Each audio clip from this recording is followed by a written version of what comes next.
What's going on, everybody? This is Phil from Millennial Money Gains, and welcome back to a brand new video. In today's video, we are going to be doing a stock analysis on ticker symbol WISH. That's ContextLogic. I actually made some money off of this one already, but we are going to go over if it is a long-term hold. It has been running rampant recently. And speaking of that, I am coming up with a way for you guys to get up-to-date plays on everything that I'm doing in the short term. That way you know exactly when I am making a trade, and it is going to be absolutely free. So make sure you look out for that in the coming months. That is coming to the channel. There's no risk for you guys, so make sure you subscribe to stay updated on that. I will let you know when it comes out in coming weeks and maybe month or so. But I am working on that, so make sure you guys hit that subscribe button and turn your post notifications on. That way you do get notified every time I do post a video, and you can stay up to date on that. It is going to be completely free, so there is no risk to you guys. Just make sure you are doing your own due diligence on these plays. But if you guys are ready to hop right into this video, please make sure you smash that like button for the YouTube algorithm. I really do appreciate that. And let's get started.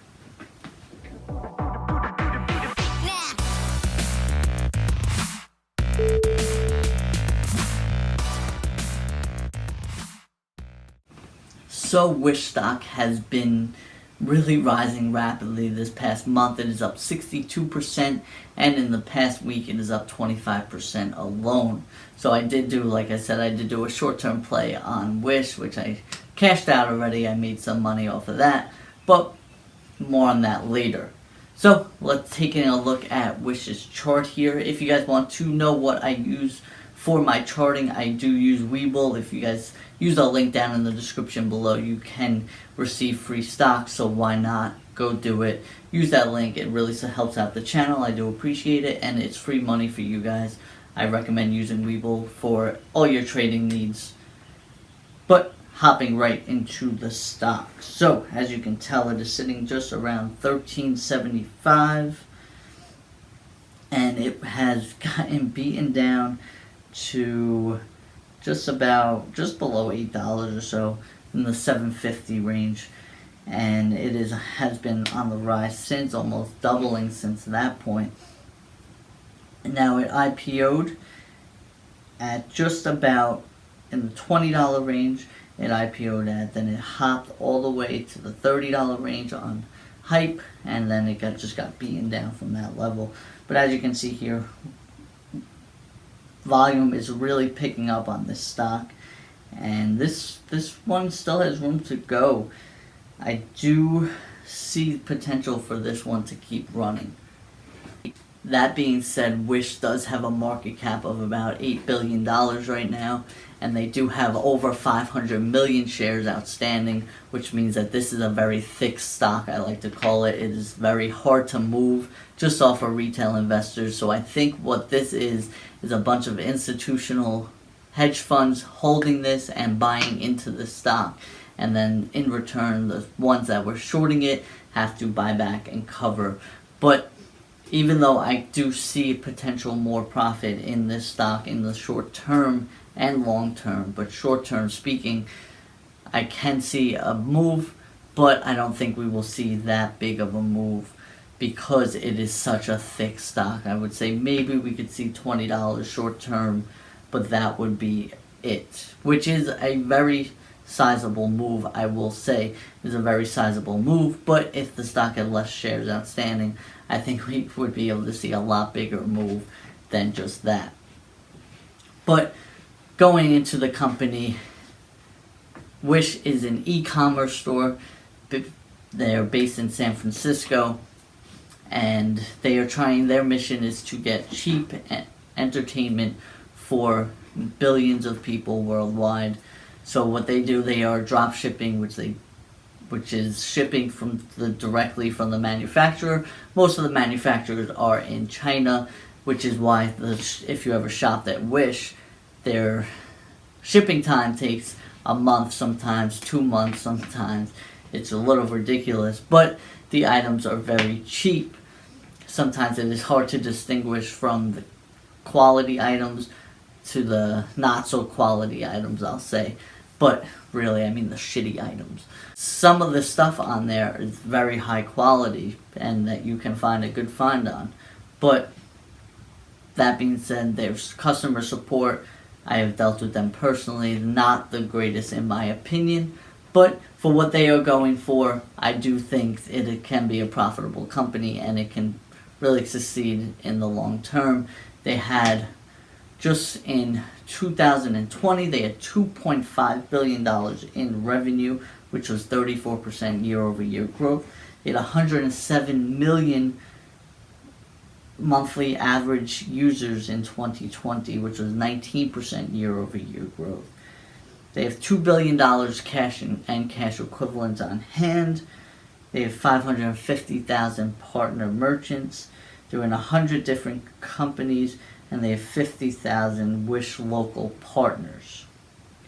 So I do see the potential for this company to keep growing and be very profitable, and they are one of the best at what they do in terms of it being kind of like drop shipping and e-commerce put together. They are trying to take on Amazon, they're going for a totally different market there, but they're the same idea behind it, but they're targeting a different market than Amazon.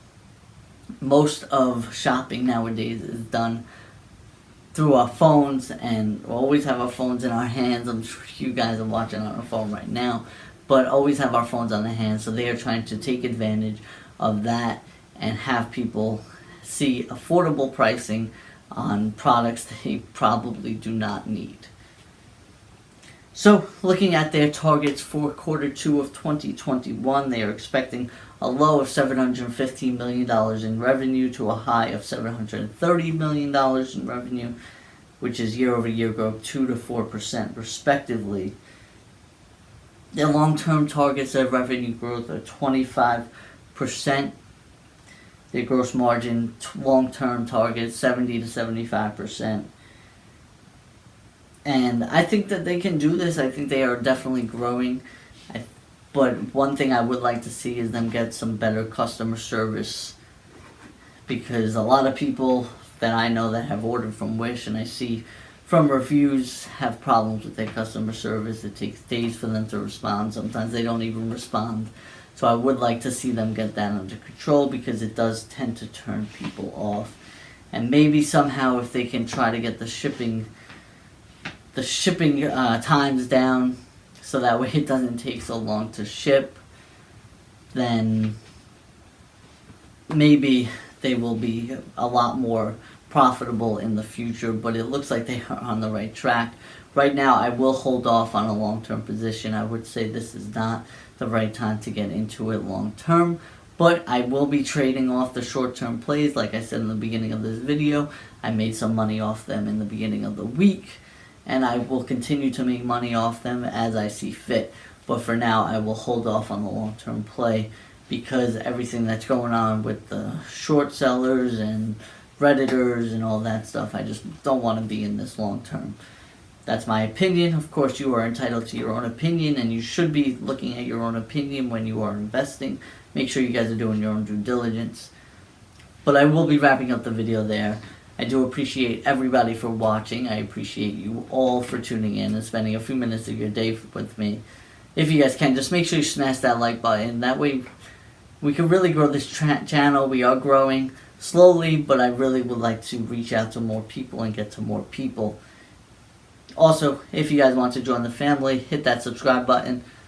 Turn your post notifications on. That way you get notified every time I do post a video. Also, check out the description for different links for different deals for you guys. Also, like I said in the beginning of the video, I am working on something where you can see my short-term trades. As soon as I do them, I will be posting them on this. So look out for that in the coming months. It will be absolutely free, because I do not need to charge you for that. I really just want to grow this channel and really try to connect to most people as I can. But with that being said, I am going to be wrapping up the video here. I will see you in the next one.